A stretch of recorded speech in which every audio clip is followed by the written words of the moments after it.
प्रधानमंत्री मोदी ने बहरीन के राजा हमद बिन ईसा अल खलीफा और सऊदी अरब के क्राउन प्रिंस मोहम्मद बिन सलमान से बातचीत की। उन्होंने हाल में हुए हमलों की निंदा करते हुए कहा, ये संप्रभुता और क्षेत्रीय अखंडता का उल्लंघन है। उन्होंने कहा, इस कठिन समय में भारत उनके लोगों के साथ खड़ा है। इसके अलावा प्रधानमंत्री मोदी ने जॉर्डन के राजा अब्दुल्ला द्वितीय से भी बात की और क्षेत्र में तेजी से बदलते हालात पर गहरी चिंता जताई।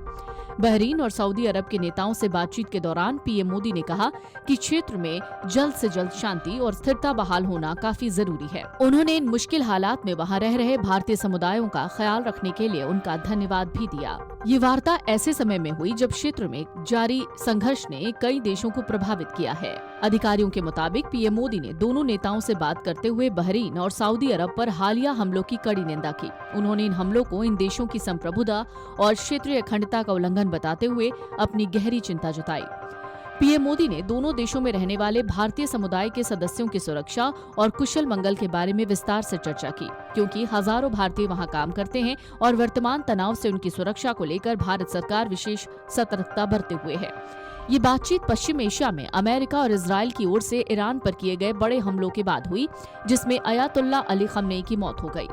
ईरान ने इस हमले का जवाब देते हुए कई मिसाइलें और ड्रोन दागे, जिनमें बहरीन और सऊदी अरब सहित क्षेत्र के कई देशों में स्थित अमेरिकी सैन्य अड्डे निशाने पर रहे। ईरान की जवाबी कार्रवाइयों से बहरीन में अमेरिकी नौसेना की 5वीं फ्लीट मुख्यालय प्रभावित हुआ, जबकि सऊदी अरब के कुछ एयरबेस और पूर्वी क्षेत्रों पर भी हमले रिपोर्ट किए गए। इन घटनाओं ने पूरे खाड़ी क्षेत्र में तनाव को चरम पर पहुंचा दिया है, जिससे तेल आपूर्ति, व्यापार और नागरिक सुरक्षा पर गंभीर खतरा मंडरा रहा है। इस बीच प्रधानमंत्री मोदी की ये पहल क्षेत्रीय स्थिरता बनाए रखने और कूटनीतिक प्रयासों को मजबूत करने की दिशा में अहम है। पीएम मोदी ने इससे पहले इजरायली प्रधानमंत्री बेंजामिन नेतन्याहू और संयुक्त अरब अमीरात के राष्ट्रपति शेख मोहम्मद बिन जायद अल नहयान से भी बातचीत की। यहां उन्होंने संघर्ष की तत्काल समाप्ति और बातचीत के माध्यम से समाधान की अपील की। भारत सरकार ने साफ किया है कि वो क्षेत्र में शांति और सुरक्षा के पक्ष में है और किसी भी प्रकार की हिंसा की निंदा करते हैं। भारतीय विदेश मंत्रालय और संबंधित एजेंसियां प्रभावित क्षेत्रों में फंसे भारतीय नागरिकों की सुरक्षित निकासी और सहायता के लिए सक्रिय रूप से काम कर रही हैं। वर्तमान स्थिति में पश्चिम एशिया का संघर्ष वैश्विक स्तर पर चिंता का विषय बन गया है। प्रधानमंत्री मोदी ने कहा, दोनों देशों पर हुए हालिया हमले उनकी संप्रभुता और क्षेत्रीय अखंडता का उल्लंघन है। प्रधानमंत्री मोदी ने अरब और बहरीन में रहने वाले भारतीय समुदाय के बारे में भी बातचीत की। दोनों नेताओं के साथ फोन पर बातचीत के दौरान पीएम मोदी ने कहा, क्षेत्रीय शांति और स्थिरता की जल्द से जल्द बहाली अत्यंत महत्वपूर्ण है।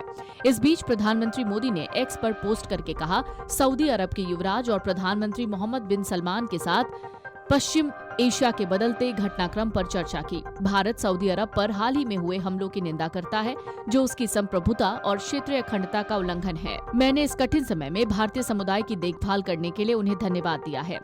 प्रधानमंत्री मोदी ने एक दूसरे पोस्ट में ये भी कहा कि बहरीन के शाह हम्माद बिन ईसा अल खलीफा से टेलीफोन पर सार्थक वार्ता हुई।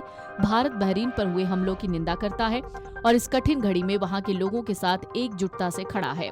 बहरीन में भारतीय समुदाय को दिए उनके अटूट समर्थन के लिए मैं उन्हें धन्यवाद देता हूं।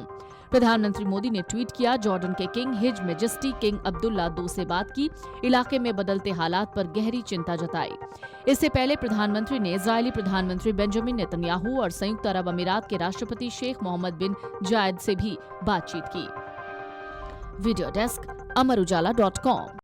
अगर आप ये वीडियो YouTube पर देख रहे हैं तो हमारे चैनल को सब्सक्राइब कर बेल आइकन दबाएं और Facebook पर देख रहे हैं तो हमारे पेज को लाइक